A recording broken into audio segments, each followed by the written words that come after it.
a signal dodecahedron.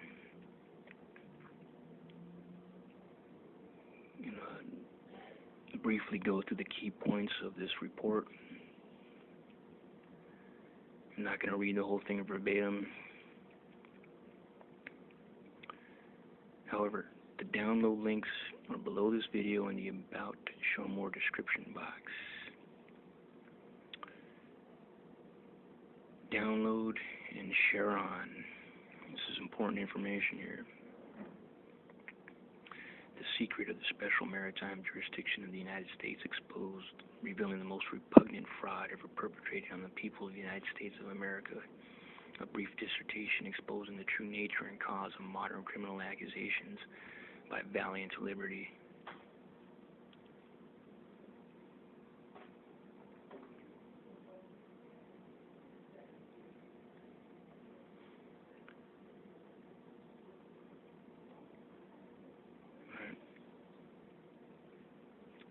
Once again, download the full report in the About Show More description box below this video, and share this like the air we breathe. I'm just going to go through the key points.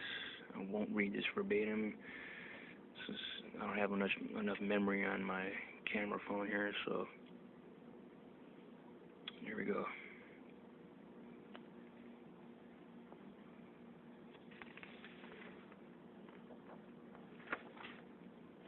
A little biblical verse here.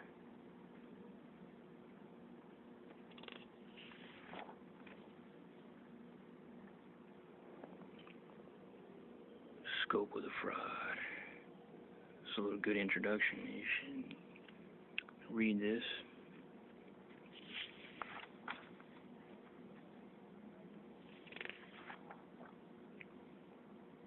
The key points here.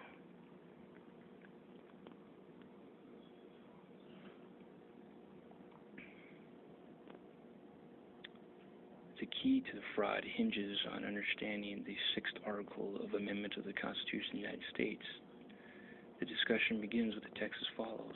In all criminal prosecutions, the accused shall enjoy the right to a speedy and public trial by an impartial jury of the state and district wherein the crime shall have been committed, which district shall have been previously ascertained by law, and to be informed of the nature and cause of the accusation, and to be confronted with the witnesses against him, to have compulsory process for obtaining witnesses in his favor, and to have the assistance of counsel for his defense. The key words in the emphasized portions are all and shall. All implies that there is more than one criminal jurisdiction. Shall makes the enjoyment of the right to be informed mandatory. Information or indictment must state the nature and cause in plain language that is understood by the accused.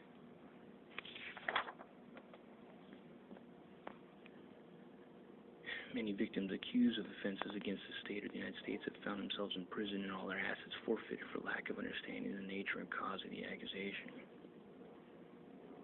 And here's some Supreme Court rulings that common law crimes don't exist against the United States. What is the nature and cause of the accusation?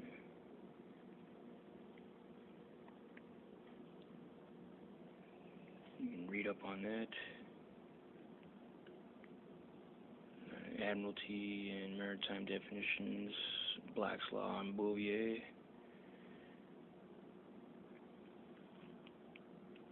As long as it was 1851, the Supreme Court recognized that Congress has the power to extend the power in maritime causes to the land under the Commerce Clause and deprive the people of the right of a trial by jury. The following holding by the High Court pretty much says it all.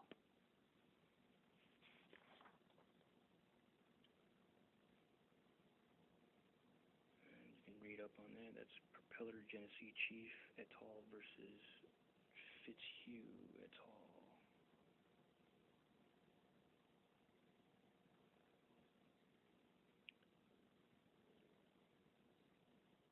Very next year, in 1852, the Supreme Court warned that this admiralty and maritime threat to liberty was encroaching on the land and morphing itself into an air-breathing creature, just as a harmless tadpole transforms itself into a frog. And this is a really ugly frog. If you have ever seen a tadpole gradually go through this miraculous process, you might never believe that such a transformation could occur, changing a harmless water-breathing creature into an air-breathing predator. Jackson versus Magnolia.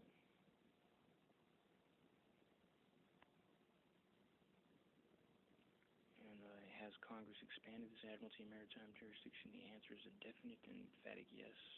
One only need examine the codification at Title 18 of the United States Code, Section 7. Read up on it.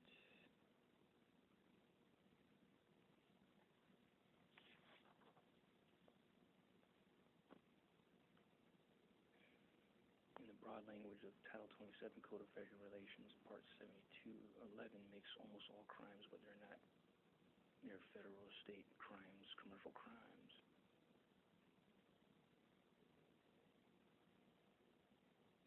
Read upon that.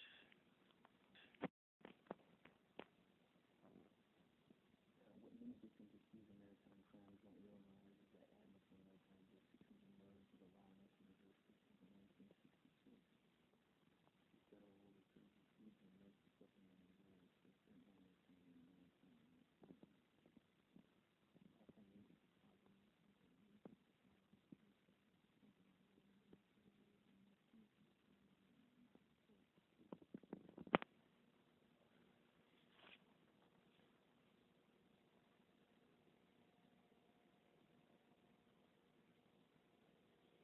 this section here explains that the jury is just window dressing. Section of the Code of Military Justice.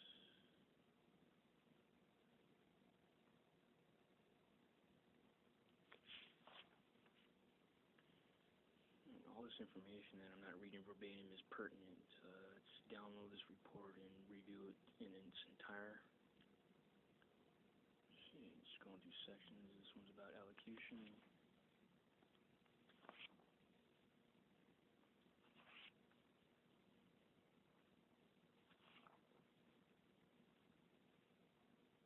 And the requirement to reveal the nature and cause. The Sixth Amendment makes this right to know the nature and cause mandatory. Why are the judges and prosecutors so bent on concealing this information? And the Supreme Court has already held that the nature and cause must be revealed. This is Burton versus United States, United States versus Simmons, Bartell versus United States, Potter versus United States, United States versus Carl, United States versus Cook, Rosen versus United States, and Ray versus Washington.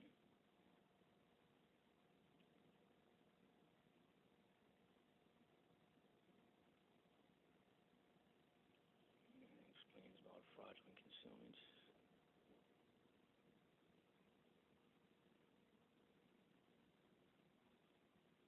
Clean hands and fictitious plaintiffs. When a prosecuting attorney brings a cause of action to court, accusing some poor soul of a crime in the secret maritime jurisdiction, he or at least his client needs standing to sue. All cases in law, equity, admiralty, or maritime are now classified as civil actions. Civil, maritime, and admiralty actions require a contract between the plaintiff and the defendant for the plaintiff to have standing to sue. For the plaintiff to have standing before the court to have jurisdiction in the subject matter, there must be in existence a bona fide contract binding the accused into the criminal maritime jurisdiction, and the lawyer had better be able to get it properly into evidence. This is the foundation of the venue jurisdiction and the subject matter jurisdiction of the court. Under the doctrine of clean hands, relief will not be granted to a party who was inaccurate, seeks to set the judicial machinery in motion, and obtain some remedy.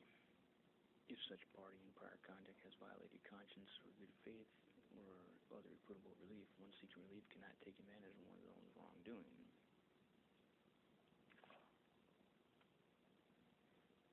The plaintiff's attorney and prosecutor is representing the state of whatever, Texas, California, South Carolina, or the United States, both corporations. If you don't believe the state of Texas or any state is a corporation, look it up in Articles 11, Section 1 in the Texas Constitution, or check your state's constitution. It's all clear enough. If you don't believe that the United States is a corporation, it is right there in Title 18, U.S.C. 3002-15A. The prosecuting attorney is representing a corporation, a fictitious plaintiff, and bringing a maritime claim on the presumption that a maritime contract exists between the state of Texas and the defendant. Or more correctly, the ignorant victim. The ignorant victim does not know that this presumption even exists, does not know that the cause of action cannot be in common law because a crime in law requires a corpus delicti, that is to say, the body of the crime or an injured party, and a corporation cannot be the body of the crime or injured party because it is artificial or fiction.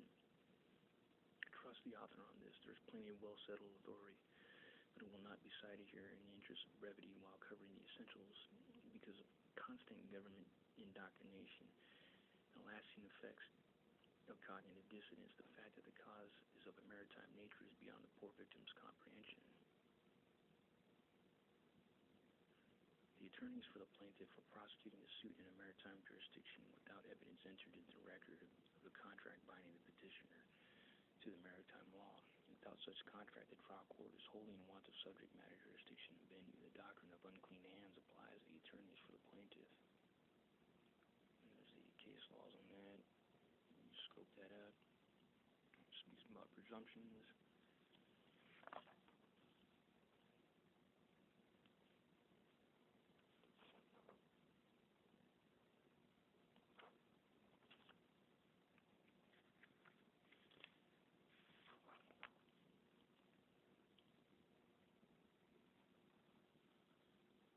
How they do it. This goes into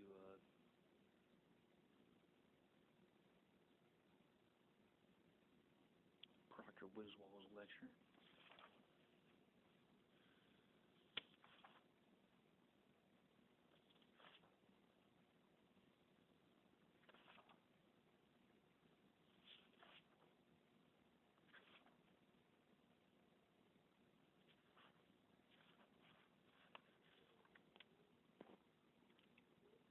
A practical example of the use of the maritime jurisdiction by the lawyers and their minions. It should be becoming apparent to the reader what is really going on in the federal and state courts when one is charged with a penal offense. It should be apparent that penal is not the same as criminal. Take the issuance of a traffic ticket, for example. The lawyer's minion, the police officer, goes out on the public rights way to solicit business for his master, the prosecuting attorney for the city of corruption or the county of tyranny, both of which are corporate instrumentalities of the state of confusion. This solicitation of business for the lawyer by the police officer is called champerty, and champerty is, or at least used to be, a tort and a crime under common law.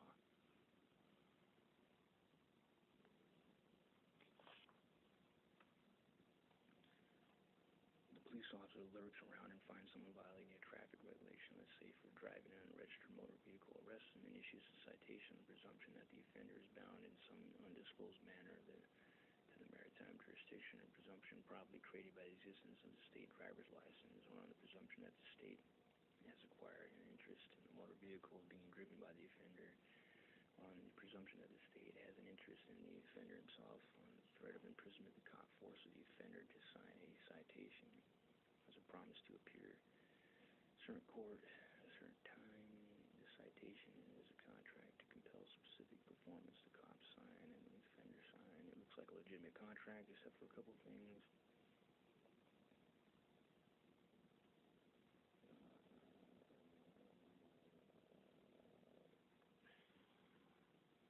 You can read all this up, read up on all that.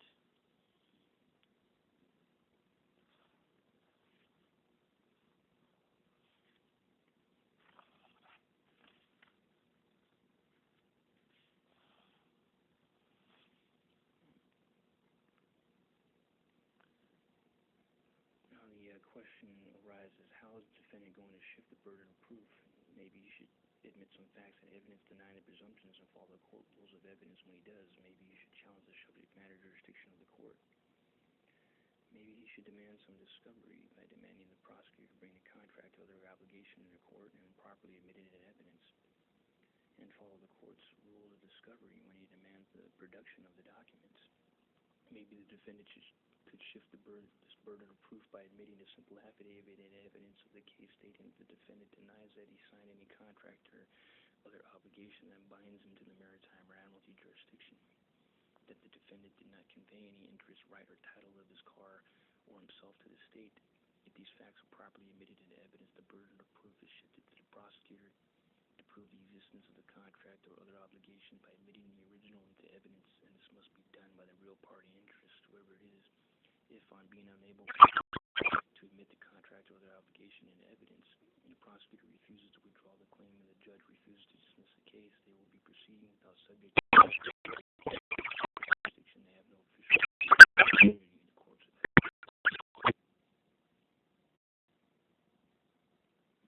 read up on those cases there. If the court still does not back off and worse comes to worse, the defendant should raise the issue of subject matter jurisdiction after trial and before sentencing at allocution. Allocution must be demanded before sentencing, or the right is presumed waived. If the right still won't back off, the defendant can make a direct appeal to the appellate court and on to the Supreme Court of the United States. He can file petitions of a writ of habeas corpus. He can sue the or for barratry and bringing a case with unclean hands, fictitious plaintiff, the judge for lack of jurisdiction, all of them for conspiracy to fraudulently conceal the true nature and cause of the accusation, and maybe even for RICO. It is never too late to challenge subject matter jurisdiction. It ain't no jurisdiction the defendant gives up. The courts have held, and the rules reveal that subject matter jurisdiction cannot be waived by parties conferred by the Senate or ignored by the court. Other case laws supporting subject matter jurisdiction. A couple other examples.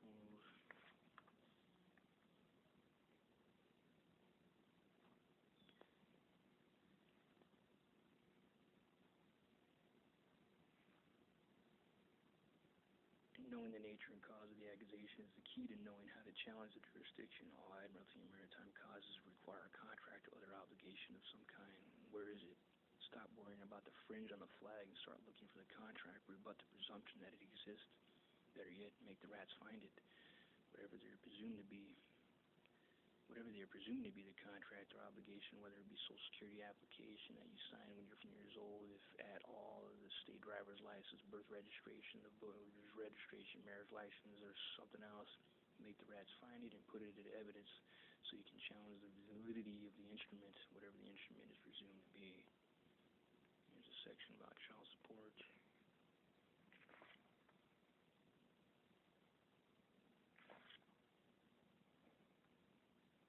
Slavery and debt bondage.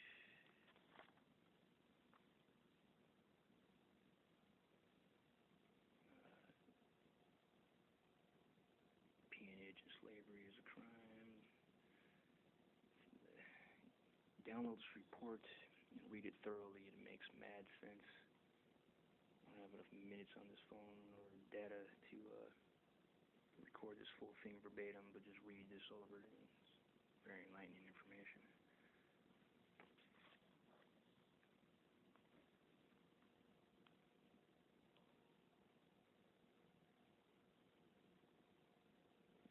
The governments of the United States and the various states are rogue states that violate their own laws and the laws of the nations and are managed by pirates.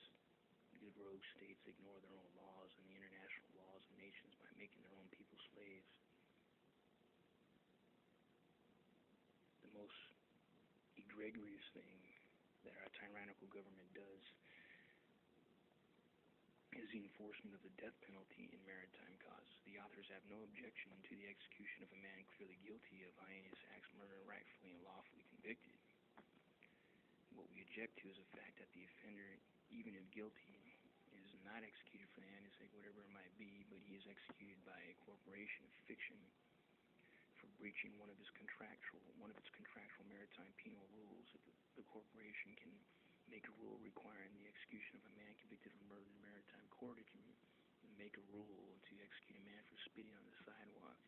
If the man executed is later found to be innocent, too bad, and the corporation made a mistake. They're sorry, but there's no one real man to be held accountable. All the acts required to accuse, convict, and execute the victim were done by licensed agents acting on behalf of the corporation, and no one is accountable. You're just doing your job. In recent times, the only other thing that the government has done that compares with this draconian intent is maritime executions. Is a massacre in Waco. That too was done in an admiralty or maritime jurisdiction on the presumption that the people murdered were nothing but property under a maritime contract wherein they agreed to be tortured and murdered. The state of Texas and most other states are not only liars, they are murderers. And with that final thought, we end this article. We'll just pray, Lord, come quickly and forgive them not, for they